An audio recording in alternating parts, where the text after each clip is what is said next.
So as with things gathering related, you never know who you're going to run into. I spoke with this gentleman a couple of days ago because I think he has something interesting to show us. How's it going? Good to see you. Good to see you. And what is it that you have to show us? Well, here? this is a prototype of a first version of this. I'm working on a second version now, which is somewhat improved. But it's a Karambit that has a few unique things about it. One is this clip that is flat. It doesn't have anything sticking up to obstruct your grip. But to deploy it, you kind of push. So when you naturally go to put this thing in, it just slips right in. Mm-hmm. So then it's simple and easy. But the big thing about this thing is the fact that you can open it from a retention position without having to clear a blade channel to let it go through, and you do it just fine. Squeezing the thing. And this particular version has this double locking, ring section. But for the most part, like it's just blink. Ooh. Yeah. So there she is. Like I said, the other major advantage of it over a typical single pivoted Karambit is that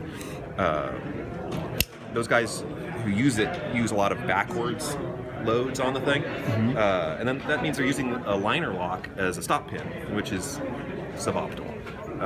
In this particular case, of course, all the loads are borne back through right through the ring. It's impossible to close without first removing this to the side, and then you're free to do it. Though strangely enough, I discovered in playing with it, without the lock on, you almost don't even need a lock. You could run this as almost like a slip joint, mm-hmm. and it doesn't have a tendency to close because it forces this direction work against these pivots that way.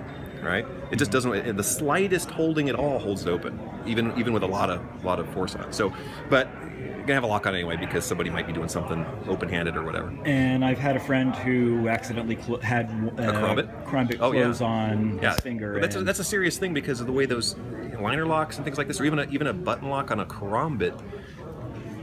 A lot of people use them and do it, but if you think about how that thing's wanting to be used backwards against the lock in a fighting situation, this may be suboptimal for most iterations of it. Mm-hmm. That's another reason that got me thinking about doing something that just can't be closed until you really want to close it.